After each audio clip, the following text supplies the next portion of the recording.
This boulder and stone assemblage in Hopkinton, Rhode Island, has been preserved as indigenous stonework by a coalition of conservationists, townspeople, researchers, and tribal authorities as part of Manitou Hassannash Preserve. These 14 acres hold well over 1,000 stone constructions. Dating has shown that though this was later farmland, any farm stonework is on top of and blended with earlier indigenous work.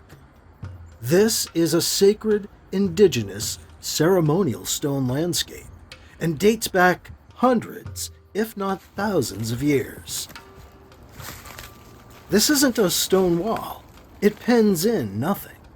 Built upon bedrock, it's been here a long time.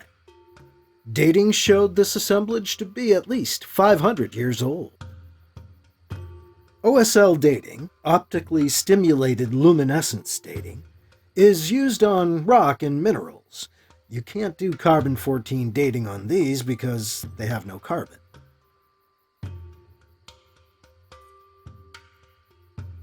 As the public can see at usgs.gov, the age of the sample from the site of Hopkinton, Rhode Island, is in the range of 1570 to 1490 CE, or 490 years plus or minus 40 years ago. As researcher Shannon A. Mahan reports, one theory is that the ceremonial structures were sacred sites that were cared for and maintained during the years of sole native occupation. This theory postulates that as European settlers disseminated across the landscape, the disease and displacement they brought largely ended the native population's ability to maintain these sites, and that the OSL dating documents this time of disruption instead of an original placement of stones. So this dating, then, may only indicate when the stonework was last maintained and cared for, not when it was originally built. It could be much older.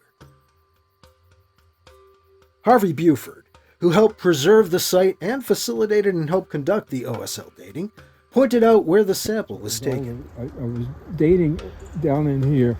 The problem with this one is all stone on stone, so I had to go.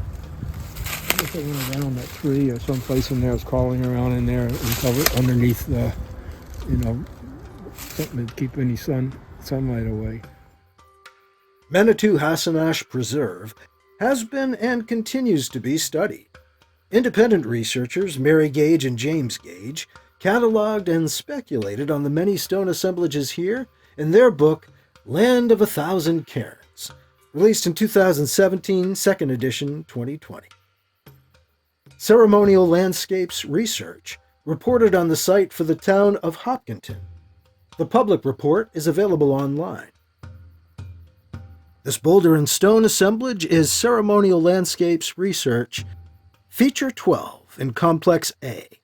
12.3 is the mid-boulder, 12.4 the boulder on the end. They note a prominent quartz inclusion in Feature 12.3. And this is also the Gage's feature number 66, enclosure with a question mark, a symbolic man-made wall segment, part of an unfinished enclosure, is their question. Given its shape, the end boulder could have been chosen to represent a head, and given the bulk of the assemblage and the second quartz-included boulder, this could be an effigy representative of a composite spiritual being. Researcher Tim McSweeney, on his blog Waking Up on Turtle Island, noted a resemblance to a depiction of an Abenaki great horned serpent. He also shared the USGS and Ceremonial Landscapes research links. Indigenous stonework in what's now New England and Northeast North America has been identified and studied for over 50 years. You'll find some of the most recent work in 2023's Our Hidden Landscapes, Indigenous Stone Ceremonial Sites in Eastern North America, edited by Lucianne Lavin and Elaine Thomas.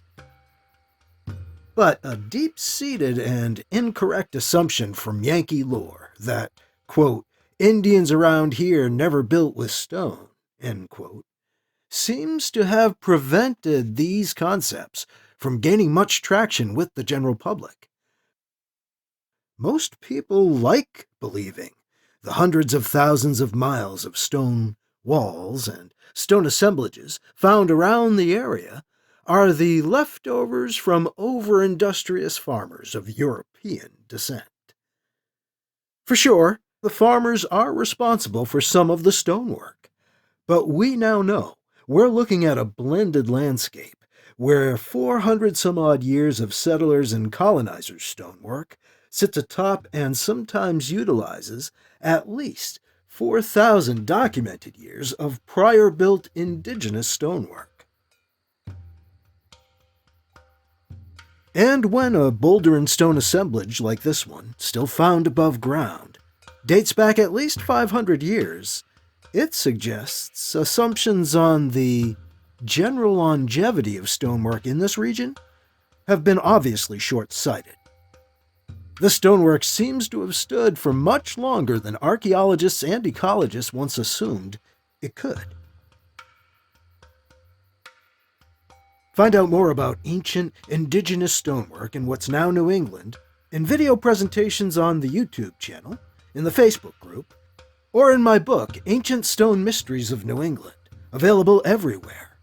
Learn more at ancientstonemysteries.com. I'm Mike Luoma. Thank you for exploring with me.